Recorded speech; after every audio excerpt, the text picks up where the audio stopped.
مزہ نہیں آئے گا. امان کو خود بندے نعرہ سلوات.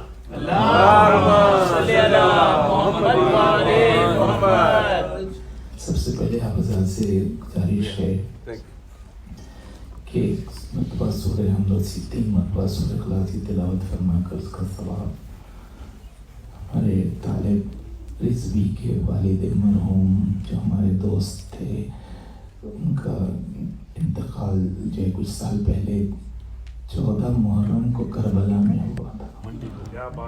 بہت زبردست ذاکر حسین تھے، بہت ہی عاشق حسین تھے. ان کے لیے سورہ فاتحہ. حاجی رضوی ابن آصف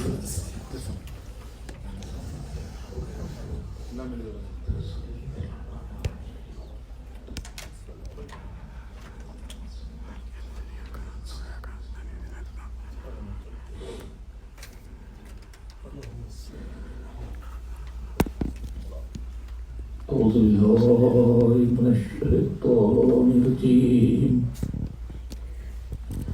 بسم الله الرحمن الرحيم. الحمد لله رب العالمين، والصلاة والسلام على أشرف الأنبياء والمرسلين أبي القاسم محمد وعلى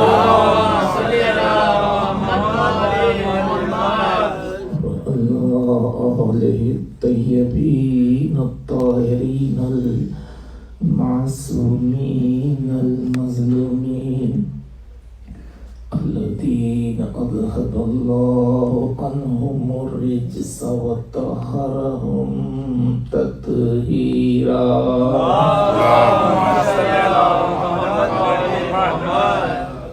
لا سيما على الإمام المختار قاتل المنافقين والكفار قسيم الجنة والنار صاحب ذي الفقار مصداق قول النبي المختار. لأوطئن الراية غدا رجلا كرارا غير فرار. الإمام النجم الثاقب علي بن أبي طالب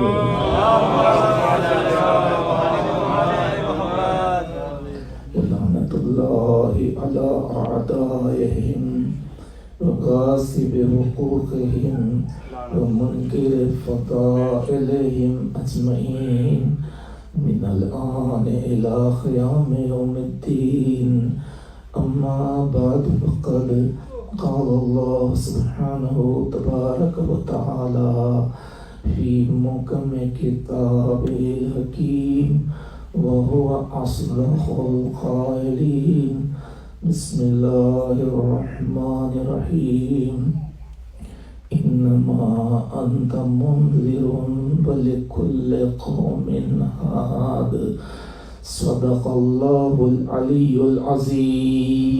اللهم صل على محمد وعلى محمد. اللہ اکبر. اس محترم خداوند عالم کا شکر و منت و احسان کہ ایک مرتبہ پھر سے آپ کو اور ہم کو اس نے زندگی دی اور پھر ساتھ میں صلاحیت بھی دی اور اس قابل رکھا کہ ہم سرکار سید الشہداء امام حسین علیہ السلام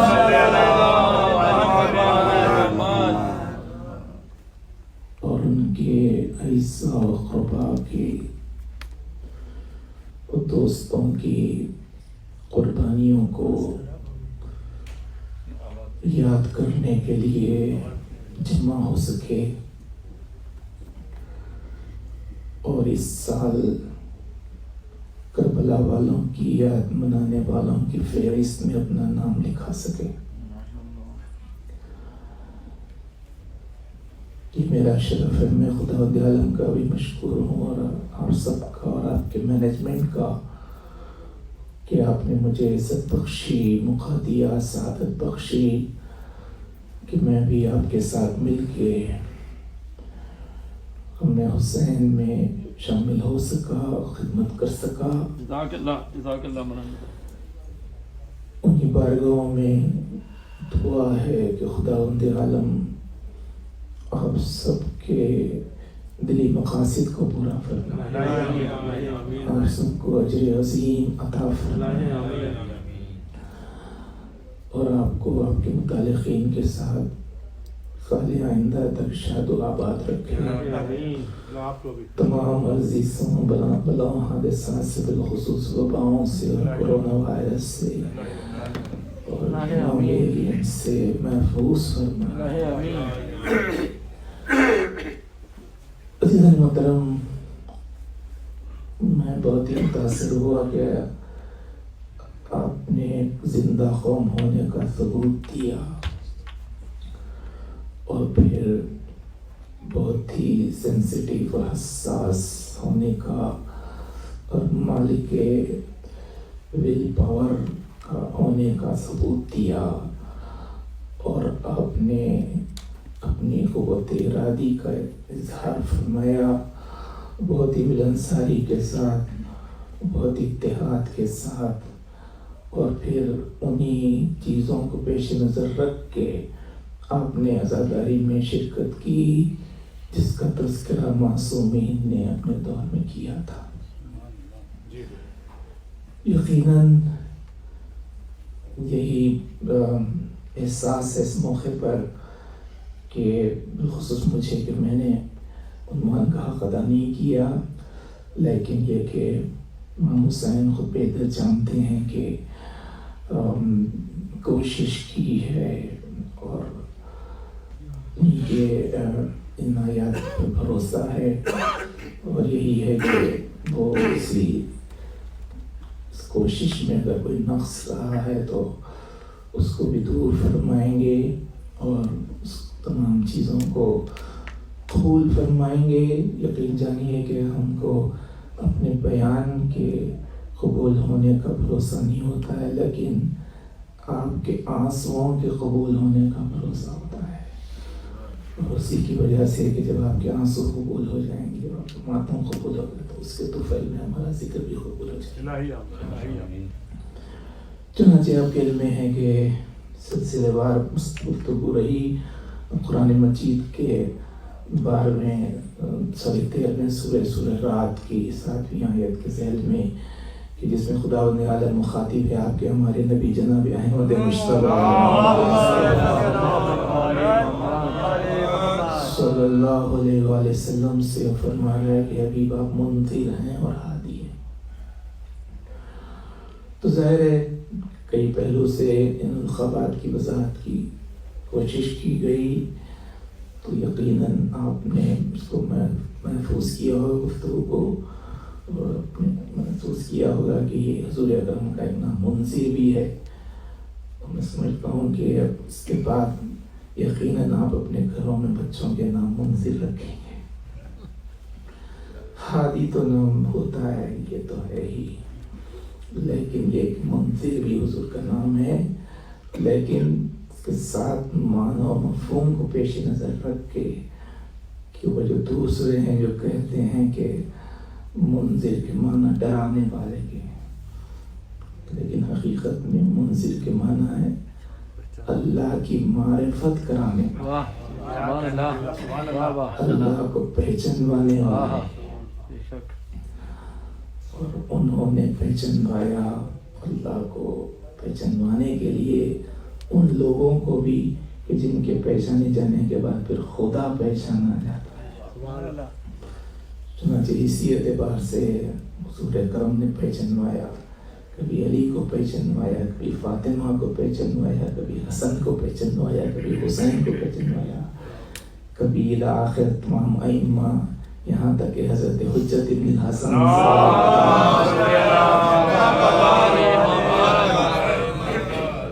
وسلم کو پہچانوایا۔ اور پھر یہی ہے کہ دیکھو خداوند عالم کا نظام ہے، اس کو ان کے ذریعے سمجھ میں آئے گا کہ وہ کس چیز کو پسند کرتا ہے، کس چیز کو ناپسند کرتا ہے۔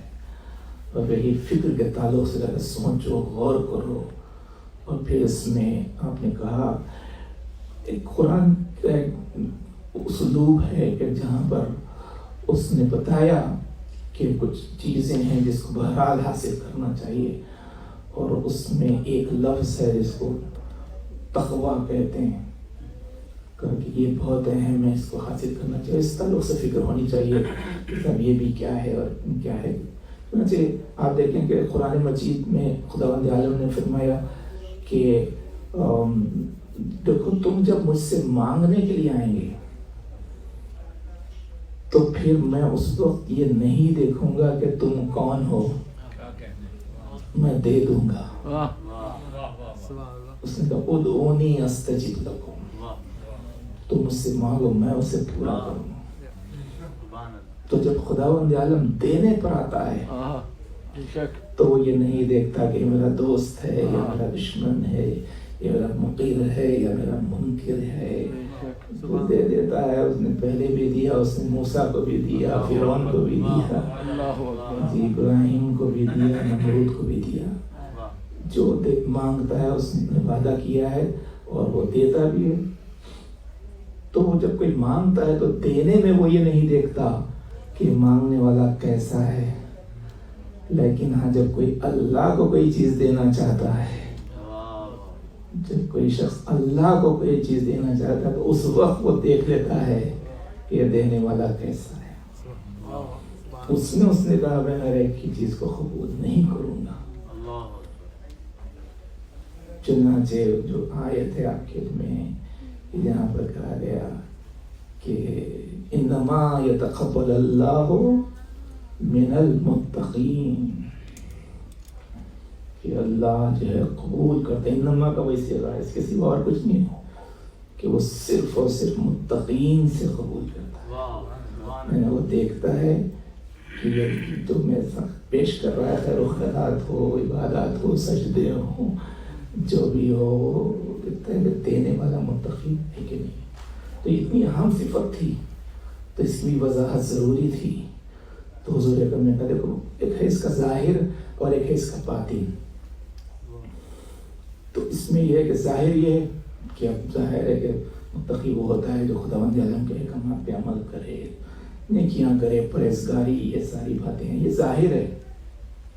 لیکن ایک اس کا باطن ہے، اور باطن یہ ہے کہ جسے آپ نے حدیث میں بیان فرمایا، امیر المومنین سے مخاطب ہو کہ یا علی حبک ایمان و تقوی، کہ یا علی تم سے محبت ہی ایمان ہے، تم سے محبت ہی تقوی۔ فرماتے ہیں بغض کا کفر و نفاق، تم سے بغض ہی وہ کفر ہے، تم سے بغض ہی نفاق ہے۔ مطلب معلوم ہے کہ ظاہر اور ایک باطن ہے۔ تو اس میں یہ ہے کہ کوئی شخص مثلا ظاہر کو صرف مانے اور باطن کو نہ مانے تو کیا ہوگا؟ کوئی فائدہ نہیں ہوگا۔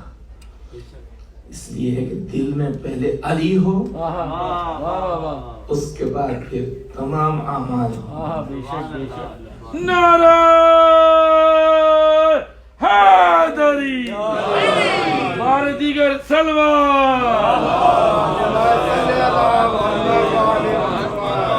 بہت خوب مولانا صاحب، بہت خوب۔ جب علی ذہن میں آتے ہیں تو تب اللہ سمجھ میں آتا ہے، بے شک بے شک، تب اس کی اہمیت سمجھ میں آتی ہے، اس کی صفات سمجھ میں آتے ہیں۔ اس لیے دیکھیں آپ جب ہم اعمال کرتے ہیں عید غدیر کے تو اس میں جو دعائیں سب معصورہ ہیں، یعنی وہ دعائیں جو معصومین نے بتائی ہیں، تو اس میں ایک مقام پر ہم کہتے ہیں کہ پالنے والے والاقرار بولایتہ تمام وحدانیت، کہ پالنے والے جب علی کی ولایت کا ہم اقرار کرتے ہیں تو تیری وحدانیت مکمل ہو جاتی ہے۔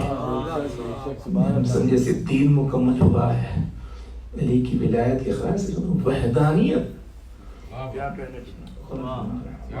ہدایت علی کی عظمت میں نے اس کیا کہ مختلف لحاظ سے دعاؤں میں اور مختلف چیزوں میں یاد رکھیے، بالخصوص نا جو ریسورسز ہیں کہ جس میں اہل بیت کے فضائل کو بیان کیا گیا تھا، 10 منٹ کو تاریخ میں ہے، احادیث میں ہے، ایک اور اہم ریسورس ہے جس کو دعا کہتے ہیں۔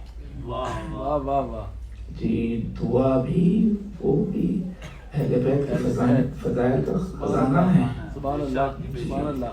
کیونکہ بات یہ ہے کہ نا عام طور پر مثلا رسول اللہ نے کسی سے کچھ بات کہی، دوسرے ائمہ نے کسی سے بات کی، تو وہ جو کہتے تھے اس کے لیے خود انہوں نے کہا، اللہ کا بھی ان کے لیے حکم تھا، اور وہ بھی کہتے تھے کہ لازم ہے کہ جس کو کوئی بات بتائی جا رہی ہے پہلے دیکھیں کہ اس کی عقل کس منزل پر ہے، اس کا ظرف کس منزل پر ہے۔ وہ اتنا ہی بتاتے تھے جو سامنے والے کا ظرف ہوتا تھا، سب نہیں بیان کرتے تھے، اس لیے کہ کوئی متحمل ہی نہیں ہو سکتا ہے۔ تو آپ نے خود فرمایا کلم الناس علی قدر عقولہم، لوگوں سے ان کی عقلوں کے مطابق کلام کرو۔ تو جب انہوں نے کہا کہ تم کرو تو وہ خود اسی عقلوں کے مطابق کلام کرتے تھے۔ تو وہ نہیں بتاتے، سامنے والا کوئی ایسا ملتا ہی نہیں تھا کہ جس سے ساری چیزوں کو بیان کر دیا جائے، لیکن جب وہ خدا سے کلام کرنے لگتے تھے وہاں پر تو یہ نہیں کہا جا سکتا کہ اب خدا اس لیے وہاں پر حقیقتوں کو بیان کیا ہے، کیونکہ بس حالات یہ تھے کہ حالات کے لحاظ سے یہ کھل کے بیان نہیں کر سکتے تھے۔ لیکن آپ اس بات کو پیش نظر رکھ کے، ذہن میں رکھ کے دعاؤں کو دیکھیں تو بخدا بخود جملہ یاد رکھیں، ایسے لگتا ہے کہ معصومین نے اپنے فضائل کے غلاف پر، اپنے فضائل کے کعبے پر دعاؤں کا غلاف اڑا دیا ہے۔ اپنے فضائل کے کعبے پر دعاؤں کا غلاف اڑا دیا ہے، جیسے غلاف ہٹتا ہے تو فضائل چھلک چھلک کے نکلتے ہیں۔ اس کو یوں رکھ کے دیکھیے کہ اس میں کون سی فضائل بیان کیے گئے تو ختم پر ہے جی۔ اور وہ کہتے ہیں، اب یہ افسوس ہے کہ ہم جیسے قرآن کا مسئلہ ہے، قرآن پڑھتے ہیں بس صرف ثواب کے مقصد سے ثواب مل جائے، اسی طرح سے دعاؤں کا بھی سمجھ کے اگر پڑھیں تو جو معرفت کے خزانے ہیں وہاں پر آپ دیکھیں جو کہتے ہیں، چنانچہ آپ دیکھیے کہ جیسے جمعہ کی نماز، جمعہ کا دن ہے نا، تو اس دن جو دعائیں شب جمعہ کی بہت اہم ہیں، اور بالخصوص ایک دعا ہے جو جب صبح شروع ہو جائے جمعہ کی تو اس وقت پڑھنے کی ہے۔ تو اس میں ایک مقام پر جو ہے یہ کہتے ہیں ہم کہ پالنے والے ہم اقرار کرتے ہیں اہل بیت کا، اور کہتے ہیں وہ اشہد انہم فی علم اللہ و طاعتہ کا محمد صلی اللہ علیہ وآلہ، اور میں گواہی دیتا ہوں کہ اہل بیت کا علم وہی ہے جو محمد مصطفیٰ صلی اللہ علیہ وسلم،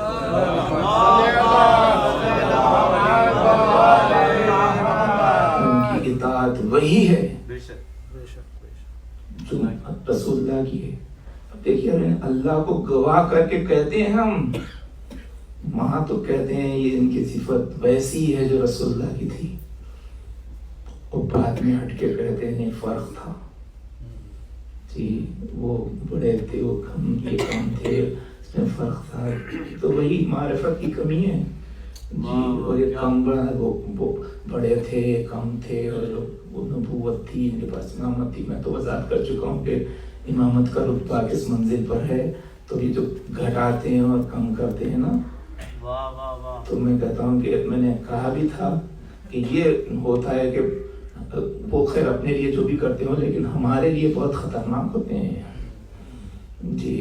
اور میں نے عرض کیا ایسے افراد کو جو گھٹاتے ہیں تو کلنا محمد کی حدیث کو نہیں مانتے ہیں اور اپنی عقل کو سمجھتے ہیں کہ وہ ان کی عقل محمد سے زیادہ ہے، کہتے نہیں انہوں نے کہا، لیکن آپ تو وہاں پر یہی ہے کہ ایسے افراد کے تعلق سے کسی نے کہا کیوں کہتے ہیں، توجہ چاہتا ہوں کیوں کہتے ہیں یہ ایسے کم اور زیادہ کی بات کیوں کہتے ہیں، تو کوئی کہتا ہے کہ وہ ہے تخت خلافت اور یہ منبر، وہ ہے تخت خلافت اور یہ ممبر وہاں ظلمت ہے، اس جا روشنی ہے. بے شک. وہ ہے تخت خلافت اور یہ ممبر، وہاں ظلمت ہے اس جا روشنی ہے. سمجھتا ہے علی کو کم نبی سے، مقصر کی یہ ذہنی مفلسی ہے.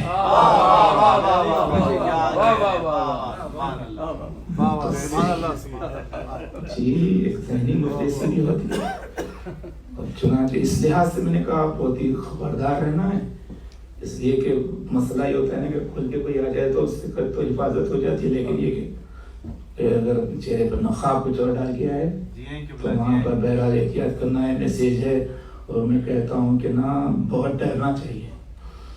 تو ایسے ڈرنا چاہیے جیسے مولانا اختری صاحب نے کہا کہ ہم تو اپنی فطرت کی سادگی سے ڈرتے ہیں، ہم تو اپنی فطرت کی سادگی سے ڈرتے ہیں، خود فریب دنیا کی آگہی سے ڈرتے ہیں، خود فریب دنیا کی آگہی سے ڈرتے ہیں. دشمنی سے کافر کی ہم کبھی نہیں ڈرتے، ہاں مگر مقصر کی دوستی سے ڈرتے ہیں.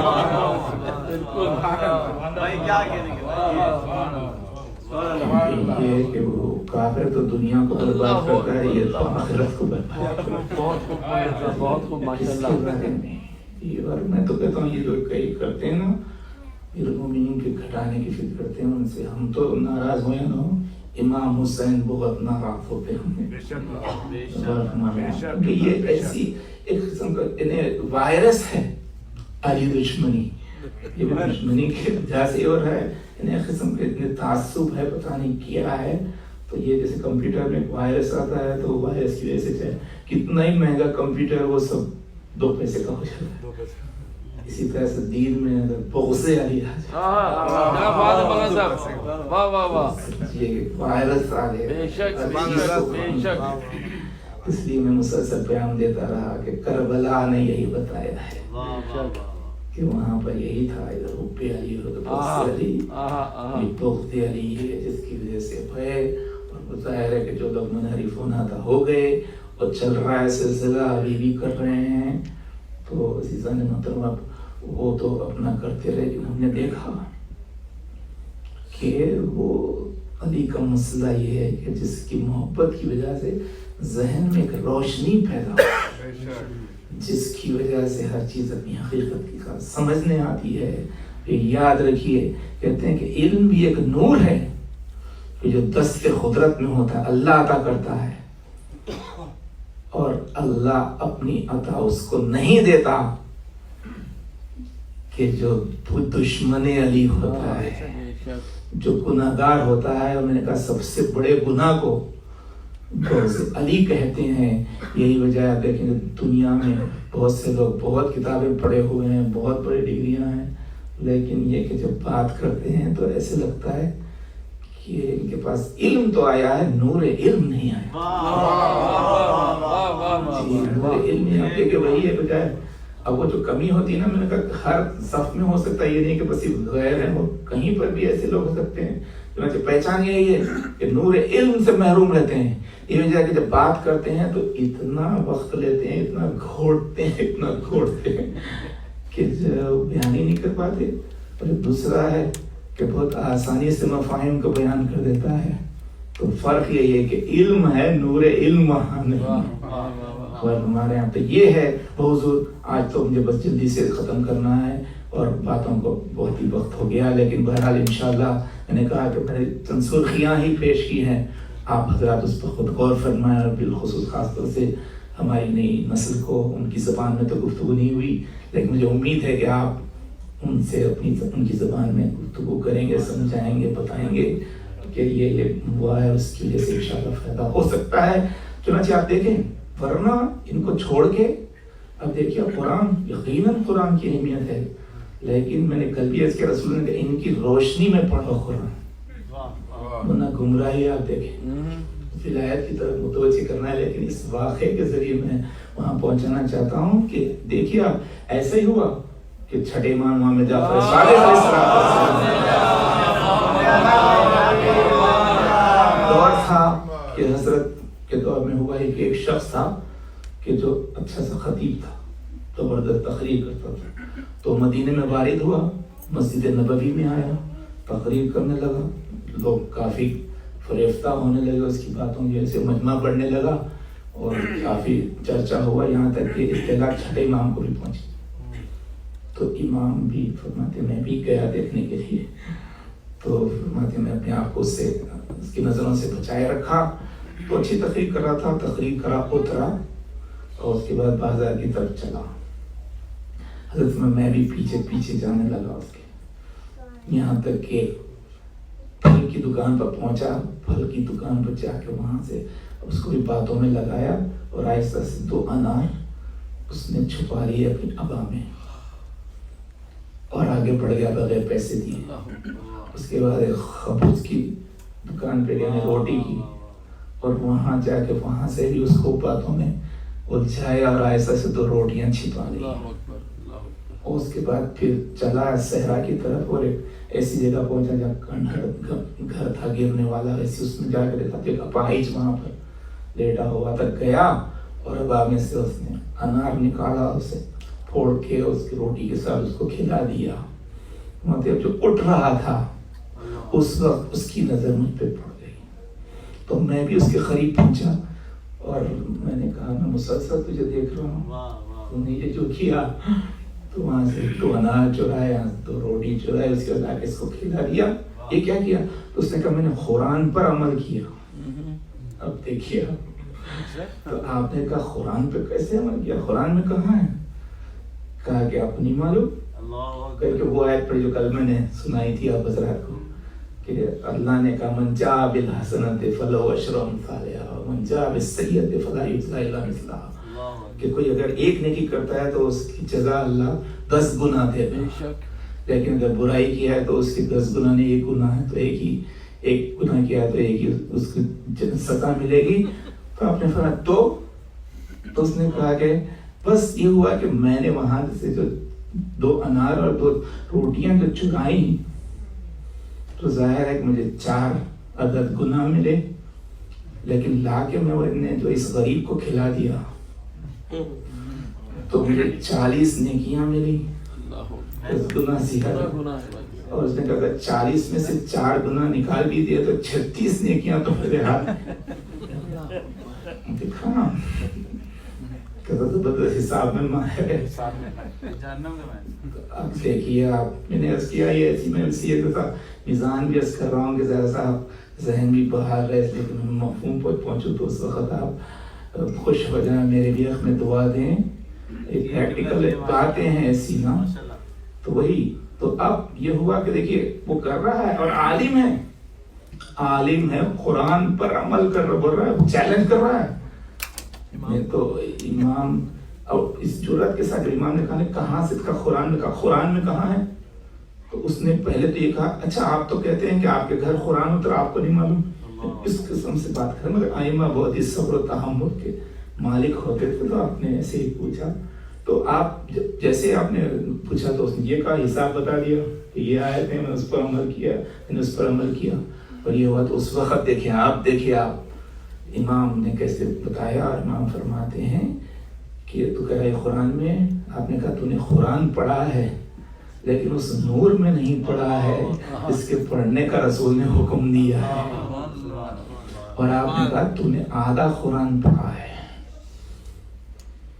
کہ یہ صحیح ہے کہ اللہ نے کہا ہے کہ کوئی ایک نیکی کرے گا تو اس کو 10 گنا ثواب دے گا، 1 گناہ کرے گا تو اس کو گناہ کی دے گا، تو نیکی کے تعلق سے اتنا 10 گنا دے گا۔ لیکن آپ نے کہا یہ آیت تو نے نہیں پڑھی کہ اللہ کہتا ہے انفقوا من الطیبات مما رزقناکم، کہ خیرات کرو اس مال میں جو پاک ہو اور جس کو خود تم نے کسب کیا ہو۔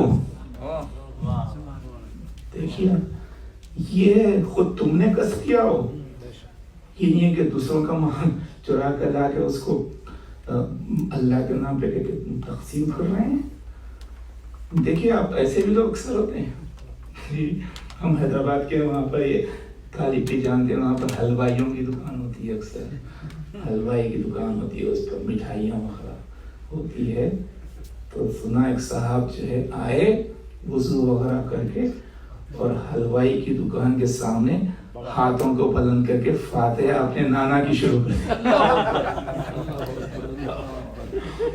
نے وہیں سے مشہور حلوائی کی دکان پہ نانا کی اللہ اکبر، خود کس کیا.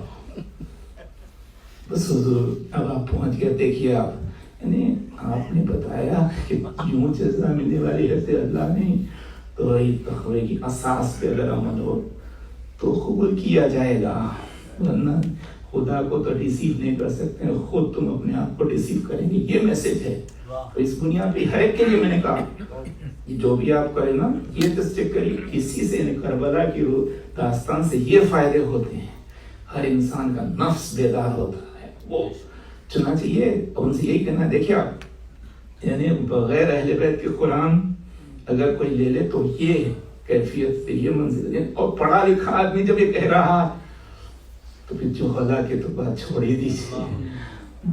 جی اور میں یہی کہتا ہوں کہ خدا قبول کرنے والا، ہاں خدا نے کسی کی روٹیاں قبول بھی کی ہیں. جی کسی کی روٹیاں قبول بھی کی ہیں، قبول ہی نہیں بلکہ شکریہ ادا کیا. جی بار دیگر سلمان جنت دے دی، سارے نعمات دے دی، اور کہا کہ ان ھذا کان لکم جزاء کان سعیکم مشکورا.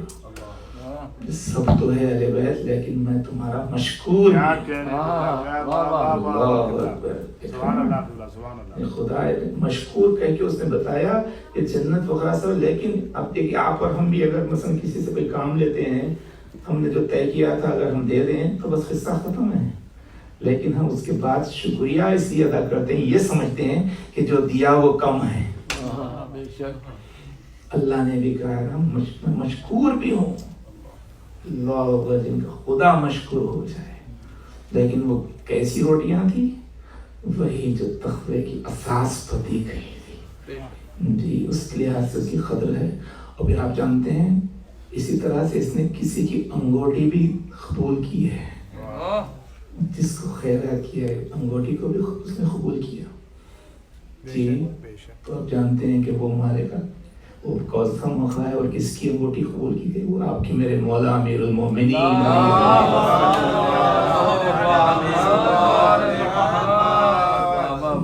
وہ آپ اللہ نے قبول کی ہے. اب میرا عنوان ولایت تھا، میں کنکلوڈ کر رہا ہوں، اس لیے میں نے آپ کو ولایت کی آیت تک پہنچا دیا. جی وہ جو خیرات کی ہے، قرآن نے کہا انما ولیکم اللہ ورسولہ والذین آمنوا الذین یقیمون الصلاۃ ویؤتون الزکاۃ وہم راکعون. اللہ ولی ہے، اس کا رسول ولی ہے، اور وہ ولی ہے جو حالت نماز میں، حالت رکوع میں زکوٰۃ دیتا ہے. تو وہی جو انگوٹھی دی تھی اس کو خدا نے کہا زکوٰۃ دی ہے. اللہ اکبر. دیکھیے آپ لفظ جو آپ استعمال کیا گیا نا زکوٰۃ کا، اور اس انگوٹھی کے تعلق سے تاریخ ہے کہ یہ وہی انگوٹھی تھی جو سلیمان کے ہاتھ میں تھی، جس کی وجہ سے ان کی حکومت چلتی تھی. انہوں نے دعا کی کہ پالنے والے ایسا ملک عطا کر کے کہ جس نے کسی کو آپ تو نے عطا نہیں کیا اور آئندہ بھی عطا نہیں کرے گا. تو کہا ٹھیک ہے سلیمان تم کو اپنی حکومت تھی، لیکن اب جو حکومت تھی سب ساری چیزوں پر، ساری مخلوق پر تھی، لیکن اس پر ایگزیکیوشن کا جو پاور آیا تو اس وقت جو وہ انگوٹھی عطا کی گئی. جیسے انہوں نے پہنی تو وہ ہر ایک چیز پر اثر. ایک موقع ایسا آ گیا تو وہ انگوٹھی پانی میں گر گئی. تو کہتے ہیں اب یہ کیفیت ہے، وہ کسی کو کچھ کہہ رہے ہیں تو وہ منہ پھیر لے رہے ہیں، ورنہ اطاعت ہوا بھی کر رہی تھی، اب کہہ رہے ہیں تو ہوا ہو جا رہی ہے، انگوٹھی چلی گئی ہے. تو بلایا پھر میں نے وہ سلیمان کی انگوٹھی تھی، توجہ چاہتا ہوں میں، سلیمان کی حکومت تھی، انگوٹھی نہیں، سلیمان کی حکومت تھی جس کو علی نے خیرات کی ہے. ہمارے ہم جس کو علی نے خیرات کی ہے. اس لیے کسی نے کہا کہ جتنی گراں بہا تھی سلیمان کی مملکت، خدا فرمائے جتنی گراں بہا تھی سلیمان کی مملکت، ارے اتنی زکوٰۃ دی ہے علی نے نماز میں.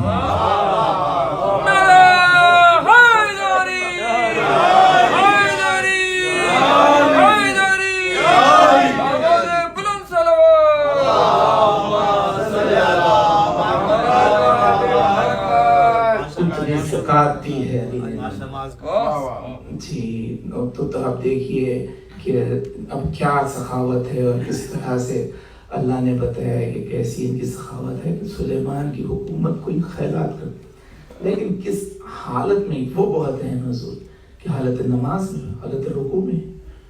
جی تو وہاں پہ یہی روایت ہے کہ سائل آیا اور اس نے سوال کیا، اس وقت امیر المومنین نماز کی حالت میں رکوع میں تھے، دوسرے بھی تھے، لیکن یہ کہ اس نے پہلی مرتبہ پکارا کوئی ہے جو میرے سوال کو پورا کرے، لیکن جواب نہیں آیا.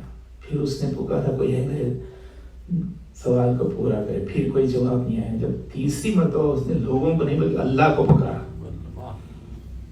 کہ اللہم انی سألت فی مسجد نبیک، کہ پالنے والے میں نے تیرے نبی کی مسجد میں جا کے سوال کیا، ما آتانی احد، کسی نے مجھے کچھ عطا نہیں کیا. تو آپ دیکھیں 2 مرتبہ اس نے سوال کیا، کسی نے جواب نہیں دیا، امیر المومنین نے بھی نہیں دیا. تیسری مرتبہ اس نے اللہ کو پکارا. تو آپ رکوع میں تھے تو ظاہر ہے کہ حرکت کی ہوگی، تو لگتا ہے کہ آنے والے کی بھی نظر انگوٹھی پر پہلے ہی سے تھی، آگے بڑھا اس نے انگوٹھی اتار لی. جی تو یہ جو آپ لوگ کہتے ہیں کہ سر یہ کیا ہوا کہ علی تو وہ کہتے ہیں کہ وہ تو ایسی نماز پڑھتے تھے کہ ان کے پیر میں تیر لگا تو اس کو نماز میں کھینچ دیا اور ان کو خبر نہیں ملی. یہ کیا ہوا؟ تو وہاں یہ ہوا ہے کہ میں نے ایسا کیا، اس نے 3 مرتبہ آپ کو کہا. جب پہلی مرتبہ اس نے لوگوں سے کہا، اس نے اللہ سے نہیں.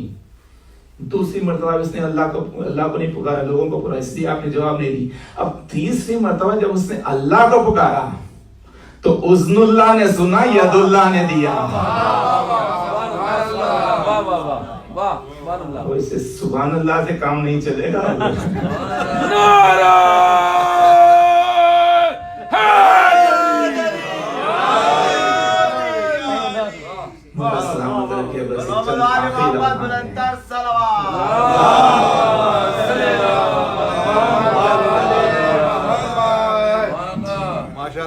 اللہ کو اس نے پکارا، اذن اللہ نے سنا، ید اللہ نے دیا.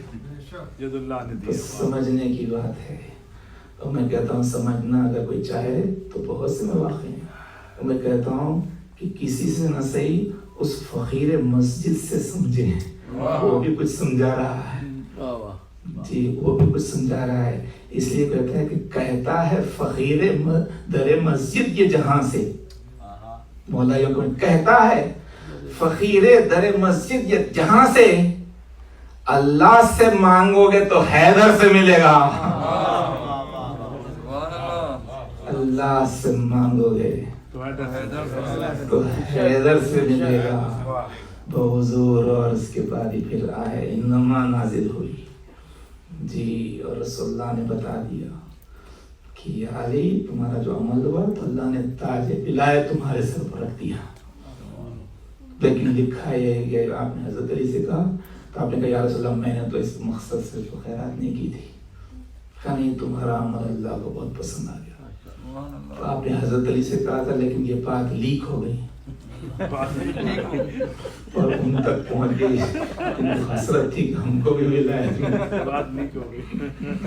تو کہتے ہیں کہ کیا ہوا کہ انہوں نے انگوٹھی جو نماز میں دی تو باقاعدہ تاریخ بیان کرتی ہے کہ 40 دن تک اصحاب رسول باقاعدہ پلاننگ کرتے تھے، فقیروں کو باقاعدہ کو اسائن کرتے تھے، بلاتے تھے، مقرر کرتے تھے کہ ہم نماز پڑھیں گے تم آنا سوال کرنا اور ہماری انگوٹھی لے کے چلے جانا. تو وہ بھی ہوشیار تھے اپنا کیے چلے جا رہے. لیکن لکھا ہے کہ جیسے انگوٹھی دیتے آتے رسول اللہ کے پاس کہتے یا رسول اللہ کوئی آیا تھا ہی، یا رسول اللہ جبرائیل آئے تھے. رسول اللہ کہتے تھے نہیں جبرائیل تو نہیں ہے. اب ظاہر خلق مجسم کے مالک تھے رسول، سیدھا کہہ دیتے تھے. لیکن اگر میں ہوتا تو کہتا کہ جبرائیل آنے والے تھے، تمہارے اس عمل کو دیکھ کے پلٹ کے چلے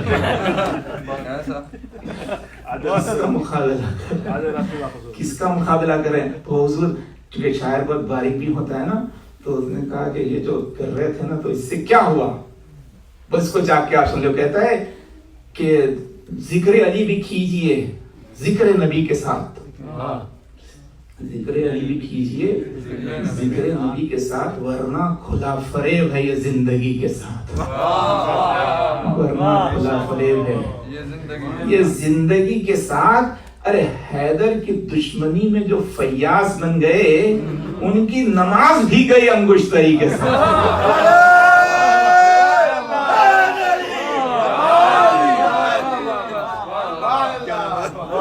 حیدر کی دشمنی میں جو فیاض نماز بھی گئی انگشتری کے ساتھ۔ حضور مولا کا وعدہ رکھے، خوش رکھے، اسی طرح سے علی کی محبت اور پروان چڑھے اور قبول کریں، اسی کی حفاظت کیجئے اور اسی کو اپنی آنے والی نسل تک منتقل کیجئے۔ یہ بڑی دولت ہے محبت علی، کیا کہنے محبت ہے، بڑی دولت ہے غم حسین۔ ظاہر ہے کہ مجلس حسین یہ اس طریقے کی ایک دولت ہے کہ برائے نام ہم غم حسین غم کے نام سے جمع ہوتے ہیں، لیکن سارے دین سے واقف ہو جاتے ہیں۔ تو یہ فیوزات تھے جس سے کہ آپ مستفید ہو رہے تھے۔ ظاہر ہے کہ مجلسیں تو انشاءاللہ آگے بھی ہوتی رہیں گی، لیکن عزیزان محترم یہ پہلے عشرے کی بات ہو رہی ہے، اس کا مسئلہ ہو رہی ہے۔ تو جو اثر ہوتا ہے، جو تاثیر ہے، جو اس میں کشش ہے، اس میں جو فیوزات ہیں، کس طریقے سے ایمان کی دولت اور بھی دین کی دولت معرفت حاصل ہوتی تھی، اور سب کو سب دعائے فاطمہ ملتی ہے۔ یہی وجہ ہے کہ کوئی عزادار ہو، کوئی ماتمدار ہو، کہ جب وہ یہ تاریخ آتی ہے، عشرے کی آخری مجلس کی تاریخ آتی ہے، تو ظاہر ہے کہ دل بے چین ہو جاتا ہے۔ تو یہی تصور آتا ہے کہ ہاں ہم نے مجالس کیے، ماتم کیا، لیکن یہ احساس ہوتا ہے کہ ہم نے حق ادا نہیں کیا۔ ہم روئے لیکن جی بھر کے نہیں رو سکے۔ بس ارباب اعضاء یہی جذبے ہیں کہ جس کو محفوظ کرنے والوں نے محفوظ کیا، کہ ایسے موقع پر یہ جب ایام اعضاء اور پھر پہلا عشرہ ختم ہوتا ہے تو یہ خیال آتا ہے، اور یہی تڑپ ہوتی ہے، دل کی آواز ہوتی ہے کہ بے چین اس بات پر زدہ ہوتا ہے کہ جی بھر کے رو سکے نہ یہ گردش نصیب کی، مجلس کی آخری ہے حسین غریب کی۔ اس عشرے میں آئیں گے بھی مجلسیں ہوں گی، لیکن اس لیے جو اختتام پر بات پہنچ رہی ہے تو وہاں پر یہی ہوتا ہے کہ اب خیال یہ آتا ہے کہ آپ دیکھیں کہ بہت سے لوگ دنیا سے گزر گئے اور گزر رہے ہیں، نہیں معلوم آئندہ سال باقی رہیں گے نہیں رہیں گے، یہ دن تو پلٹ کے آئیں گے غم حسین، لیکن یہ کہ ہمارا اپنا جینا یہ یقینی نہیں ہے، نہیں معلوم۔ اس لیے وہاں پر کہتے ہیں کہ اگلے برس حسین محرم میں آئیں گے، باقی رہی حیات تو یہ غم منائیں گے، اور فاطمہ کے لال پہ آنسو بہائیں گے، گر مر گئے تو خبر میں ہم خاک اڑائیں گے۔ تیار قافلہ ہے شہر مشرقین کا، لو کربلا کو جاتا ہے کنبہ حسین کا۔ مجلسوں میں ایسے لگتا تھا کہ کربلا والے ہمارے ہمراہ ہیں، اور اب ایسے لگتا ہے کہ گھر سنسان ہو رہے ہیں، اداسیاں چھا رہی ہیں، تو اب یہ لوگ کربلا کو جاتا ہے کنبہ حسین کا، اور دل کی آواز یہ بلند ہوتی ہے کہ عباس با وفا علی اکبر نہ جائیے، جھولے کو خالی چھوڑ کے اصغر نہ جائیے، لے کر برات خاصن بے پر نہ جائیے، اور ویرا مکان ہوتا ہے سرور نہ جائیے، آئی صدا نہ رو عزادار آئیں گے، پھر اگلے سال اپنے بھرے گھر کو، اور پھر یہ آواز ہے کہ بے چین فاطمہ ہے نہ آنسو بہاؤ تم، میں جا رہا ہوں مجھ کو نہ رو کر رلاؤ تم، زحمت نہ ہو تو میری زیارت کو آؤ تم، اور تربت پا کے اشکوں کی چادر چڑھاؤ تم، مہمان جو کربلا میں میرے پاس آئیں گے ان سب کی پیشوائی کو عباس آئیں گے۔ ہاں حضور میں آپ سب کی طرف سے تو کربلا والو جب اپنی منزل پر پہنچنا تو ان رونے والوں کو وہاں یاد کر لینا. ماتم کرنے والوں کو بڑی حسرت ہے کہ روزوں پر پہنچ کے ہاتھوں کو بلند کر کر کے ماتم کریں. بحضور نے عرض کیا ہے مجالس حسین میں یہ ساری چیزیں ہوتی رہی یہاں تک کہ آج کا دن ہے. آج کی مجلس کا تو عنوان الگ ہی ہے. یہ خصوصی عنوان ہے کہ آج یہ ہمارے رضا خانوں میں عنوان مجلس ہے کہ آج سویم کی مجلس ہے. کوئی کہتا ہے زیارت کی مجلس ہے. تو حضور 1-2 کا نہیں 72 کا سویم ہے. کیسوں کا سویم ہے؟ اکبر سے شیری سخن کا سویم، قاسم سے گل بدن کا سویم ہے، اصغر سے غنچہ رحم کا سویم ہے، عباس سے دلاور کا سویم ہے، حسین سے سرور کا سویم ہے. حضور آپ جانتے ہیں کہ ہمارے اپنے کلچر کی بات ہے، ہمارے اپنے رسومات کی بات ہے کہ کوئی اگر دنیا سے گزرتا ہے تو اس کا سویم بھی ہوتا ہے، اس کا 10واں بھی ہوتا ہے، 20واں ہوتا ہے، مہینے کی فاتحہ ہوتی ہے، چیلم ہوتا ہے. اور یہ لیکن ازاداروں جو شمار کیے جاتے ہیں دن کہ مثلا سویم 30 دن ہوتا ہے. لیکن میں ایک جملہ کہوں گا جب آپ یاد کریں گے پڑھیں گے تو کہیں پر آپ نے دیکھا کوئی اگر گزر جائے تو 30 دن جو سویم ہوتا ہے تو وہ دن جو شمار کیے جاتے ہیں وقت انتقال سے نہیں بلکہ وقت دفن سے وہ دن شمار کیے جاتے ہیں. اے عزادارو حسین کا سویم تو کر رہے ہیں لیکن بتاؤ کیا حسین دفن بھی ہو گئے؟ اس کا سویم ہے جس کا جنازہ 3 شبانہ روز جلتی زمین پر پڑا رات بھر کی اوس اور دن بھر کی دھوپ گزرتی رہی. بحضور یہ وہ مصیبت ہے کہ جس کا تعلق احساس سے ہے. آپ کو معلوم ہے یہی وجہ ہے کہ ہمارے پاس رسومات میں ہے کہ اگر کہیں پر بھی تم خبر سنو کہ کسی کا دم ٹوٹ گیا ہے، کوئی گزر گیا ہے تو کہتے ہیں بھاگو دوڑو وہاں جاؤ اور جا کے اصل وارث غم کا ہاتھ بٹاؤ. اس لیے کہ اگر ان چیزوں میں تاخیر کوتاہی ہوتی ہے تو وارث غم کے دل پر داغ زندگی بھر رہ جاتا ہے.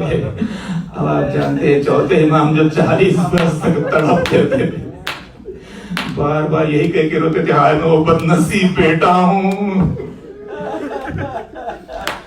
جو اپنے بابا کو وقت پر دفن نہیں کر سکا. اور زیادہ 2 چیزوں پر ایک تو یہ کہتے تھے کہ میں بد نصیب بیٹا ہوں جو اپنے باپ کو وقت پر دفن نہیں کر سکا، اور کبھی کہتے تھے میں وہ بد نصیب بھائی ہوں جو اپنی معصوم بہن کی وصیت پر عمل نہیں کر سکا. جب زندان میں سکینہ کا دم ٹوٹ رہا تھا تو یہ وصیت کی تھی بھیا میں نے پیاس کی بڑی مصیبت برداشت کی ہے، اے ماں جائے ہو سکے تو مجھے کسی ٹھنڈے مقام پر دفن کر دے. جزاکم اللہ خیر الجزا. حضور نے عرض کیا کہ باپ کا معاملہ نازک ہوتا ہے وارث غم، لیکن یہ کہ وقت پہ دفن اس کا ہوتا ہے کہ جو اپنے وارث کو چھوڑے اور وہ وارث آزاد ہو اسیر نہ ہو.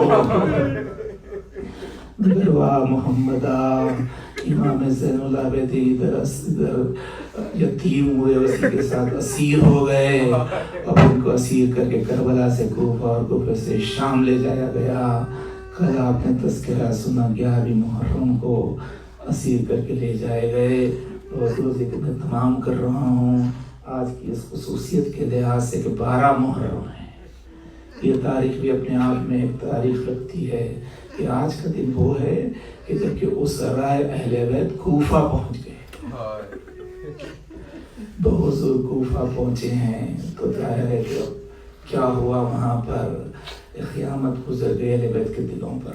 بالخصوص زینب کو بابا کی حکومت کا زمانہ یاد آنے لگا اور لکھا یہ ہے کہ وہاں پر یاد آیا زینب کو کہ جب امیر المومنین ظاہری خلیفہ تھے تو یہ حالت تھی کہ ایک مرتبہ وہاں کے رؤسا کے افراد آئے اور انہوں نے امیر المومنین سے معاوضہ کیا کہ مولا ہماری عورتیں آپ کی شہزادیوں کی زیارت کرنا چاہتی ہیں، ملنا چاہتی ہیں. تو آپ نے کہا کہ رکو میں زینب سے پوچھ لوں. تو آپ نے دریا سے شہزادی کو بابا اگر آپ کی مرضی ہے تو کوئی مسئلہ نہیں ہو، آ سکتے ہیں. تو امیر المومنین نے اجازت دی تھی، لیکن آپ نے خاص طور سے کہا تھا کہ لوگوں تم اپنی عورتوں سے کہنا کہ وہ آئے زینب سے ملنے کے لیے، لیکن وہ ایک ایک کر کے آئے، ہجوم کر کے نہ آئے کہ میری بیٹی زینب ہجوم کی عادی نہیں ہے، آئے اسی کوفے میں زینب آئی ہے. اب ہجوم کا یہ عالم ہے کہ جگہ نہیں مل رہی، راستہ نہیں مل رہا ہے، سواریوں کو روک دیا گیا ہے. اور جس مقام پر سواریوں کو روکا گیا تھا وہیں پر اہل بیت کے گھرانے کی ایک کنیز کا گھر تھا جس کا کہ نام ام حبیبہ تھا. کہتے ہیں وہ بی بی سگٹ کا جو معجزہ ہماری خواتین سنتے ہی ہیں، اس میں ہے کہ یہودی متاثر تھے جناب سیدہ کے معجزے سے، اور انہوں نے کنیز دی تھی، اس کا نام آپ نے ام حبیبہ رکھا تھا. تو اس گھرانے کی کنیز تھی اور اہل بیت کی خدمت کرتی تھی. یہاں تک امیر المومنین جب کوفہ آئے تو وہ بھی ساتھ میں آئی. بعد میں امیر المومنین شہید ہوئے، اہل بیت پلٹ کے مدینہ چلے گئے، لیکن اس کا عقد وہیں پر کسی شخص سے ہو گیا تھا. تو یہ کوفہ ہی میں تھی. تو ظاہر ہے کہ اب 40 ہجری میں امیر المومنین کی شہادت ہوئی، اب 20 سال کا وقت گزر گیا تھا. تو اب 61 ہجری تھی. تو اب ظاہر ہے کہ اس کو خیال آتا تھا اہل بیت کا. تو اہل بیت کے گھرانے کی کنیز تھی، تو لیکن اس وقت خود اس کی کئی کنیزیں تھیں، وہ خود ہی مالدار تھی. تو ایسے میں مرتبہ آگے کنیزوں نے کہا کہ بی بی چلیے ہم کو تماشا دیکھنا ہے. ام حبیبہ نے کہا کہ نہیں میں تماشا نہیں دیکھوں. کس کا تماشا؟ کہا بی بی کچھ قیدی آئے ہیں ان کا تماشا دیکھنا. ام حبیبہ نے کہا نہیں میری شہزادی فاطمہ نے قیدیوں کا تماشا دیکھنے سے منع کیا ہے کہ وہ خود ہی شرمندہ رہتے ہیں، وہ خود ہی خجل ہوتے ہیں، ان کو کیا دیکھا جائے، میں نہیں دیکھوں گی تماشا.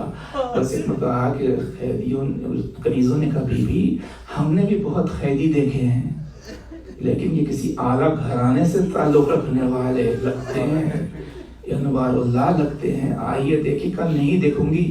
بس ارباب اعضاء ام حبیبہ اپنے مقام سے اٹھی تو صرف ایک لفظ پر جب آگے کنیزوں نے کہا بی بی چلیے ہم نے سنا ہے کہ یہ قیدی مدینے کے رہنے والے ہیں. بس اب جیسے مدینے کا نام سنا تو شہزادی فاطمہ ذہن میں آ گئی، مدینے کے شہزادے ذہن میں آ گئے، مدینے کے شہزادے ذہن میں آ گئی. اللہ 20 سال ہو گئے کوئی خبر نہیں ملی، شاید ان قیدیوں ہی سے ان کی کوئی خبر مل جائے. اس مرتبہ اپنے چھت پر آئی، اپنا نظر پڑی تو لٹے ہوئے قافلے پر نظر پڑی. دیکھا کہ کچھ کٹے ہوئے سر ہیں جو نیزوں کو بلند ہیں، لیکن سب سر خاک و خون میں غلطہ ہے، کوئی پہچانا نہیں جا رہا ہے. نظر کو بڑھایا تو وہاں نظر اس کی پہنچی جہاں پر دیکھا کہ کچھ بے کجاوا اونٹ ہے، اس پر کچھ بیویاں بیٹھی ہوئی ہیں. اور جیسے اس کی نظر اولاد والوں اس سواری پر پڑی جناب زینب کی گودی میں سکینہ بیٹھی ہوئی. بس اب سکینہ پر جو نظر پڑی تو نظر ہٹی نہیں. ایک مرتبہ اپنی کنیزوں سے کہنے لگی کہ ہائے دیکھو کیسی معصوم سی بچی ہے، دیکھو اس کے رخسار نیلے نظر آ رہے ہیں، اس کا پیراہن تار تار نظر آ رہا ہے. اور کہا دیکھو یہ بچی بڑی پیاسی نظر آتی ہے لیکن پانی مانگتی نہیں، اتنی غیرتدار ہے. لکھا ہے کہ اتنی متاثر ہوئی کہ کنیزوں سے نہیں کہا کہ پانی لا، خود دوڑتی ہوئی گئی اور ایک کاسے آب میں پانی لے کے آئی اور آہستہ سے وہ کاسے آب آگے بڑھایا جناب زینب کی طرف اور کہا بی بی یہ لگتا ہے کہ بچی بہت پیاسی ہے، حضور خدا آپ کی آوازوں پر رحمت نازل کرے. یہ آخری جملے ہیں آل محمد کی عظیم مصیبت ہے جو میں بیان کر رہا ہوں. کہ ایک مرتبہ اس نے کہا بی بی یہ بچی کو پانی پلا دیا، کہہ کہ اس نے کاسیا آگے بڑھایا جناب سکینہ کے ہاتھ پر رکھ دیا. وہ پینا ہی چاہتی تھی کہ ایک مرتبہ آہستہ سے نے کہا بی بی میں نے سنا ہے کہ خدا یتیم اور اسیروں کی دعاؤں کو قبول کرتا ہے، میری 2 تمنائیں جو پوری نہیں ہو رہی. جب یہ بچی پانی پی لے تو آپ اس سے کہنا میرے لیے دعا کر دے. بس یہ سننا تھا، مقام درس تھا. زینب نے سکینہ کی کلائی پر ہاتھ رکھ دیا. خدا سکینہ روکو، پہلے دعا کرنا پھر اس کے بعد پانی پینا. بس اب آگے جنا سکینہ امڑی کا مومنہ تیری کیا حاجتیں ہیں. کبھی بھی پہلی دعا یہ کر دی کہ خدا میرے بچوں کو آپ جیسا یتیم و اسیر نہ کرے. یہ اولاد والو سکینہ نے اپنے ننھے ہاتھ آسمان کی طرف بلند کیے. پالنے والے تجھے میری یتیمی کا واسطہ، پالنے والے تجھے میری اسیری کا واسطہ، اس مومنہ کے بچوں کو مجھے یتیم اسیر نہ کر. نے دعا کی، زینب نے آمین کہی. سکینہ نے کہا تیری دوسری دعا کیا ہے؟ تو کہا بی بی دعا کر دیجئے خدا جلد مجھے مدینہ پہنچا دے. بس غیرت دا سن رہے ہیں. ایک مرتبہ جناب زینب ابھی تک کچھ سر کو چکائے ہوئے حسب معمول کلام کر رہی تھی، لیکن جیسے مدینے کا نام سنا تو پھر زینب نے سر کو بلند کیا. ام حبیبہ پر نظر پڑی تو زینب نے پہچان لیا. بے اختیار آنکھوں میں آنسوں کا طوفان آ گیا، اس لیے کہ کنیز کے سر پر ردا تھی اور زینب بے ردا تھی. لیکن دیکھیں اب آل محمد کو دوسروں کے دلوں کا کتنا خیال ہوتا ہے. فوری نہیں کہہ دیا، اس کا دل بہلانے کے لیے فرمان لے کہ مومنہ تو مدینہ کیوں جانا چاہتی ہے؟ اس نے کہا بیوی وہاں پر تو میری شہزادی فاطمہ الزہرا کا مکان ہے. کہ ان کا مکان ہے وہ تو نہیں ہے، کہ وہ نہیں ہے لیکن ان کی قائم مقام زینب اولیاء مقام مارے. شہزادی سے اب رہا نہ گیا، کہا کیا تو زینب کو دیکھے گی اب تو پہچان لے گی؟ اس نے کہا بی بی آپ کیا کہہ رہے ہیں، میں کی خادمہ ہوں، مدتوں میں نے خدمت کی ہے. آنکھوں سے آنسوں کا طوفان جاری ہو گیا، چہرے سے پارا پھٹ آیا. کہا میں حبیبہ تو نے کہاں پہچانا؟ انا زینب بنت علی. میں حبیبہ میں زینب ہوں. ہمارا گھر اجڑ گیا، اکبر کے سینے پہ نیزہ لگا، قاسم پامال ہو گیا، عباس کے شانے کٹ گئے. کہا میں حبیبہ میں دیکھتی رہی میرے بھائی کو میری نگاہوں کے سامنے پسے گردہ سے زبا کر ڈالا. میں حبیبہ سر پیٹنے لگی. کہا وہ عباس کا سر ہے، ولی اکبر کا سر ہے، وہ حسین کا سر ہے. سر کے نیچے گئی، سر پیٹ کی تمام مصیبت والیا. آئے میں نے کیا سنا.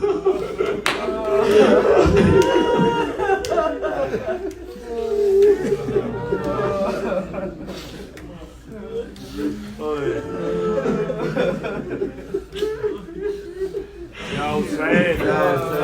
حسین یا حسین یا حسین یا حسین یا حسین یا حسین یا حسین یا حسین یا حسین یا حسین یا حسین یا حسین یا حسین یا حسین یا حسین یا حسین یا حسین. اللہ اکبر.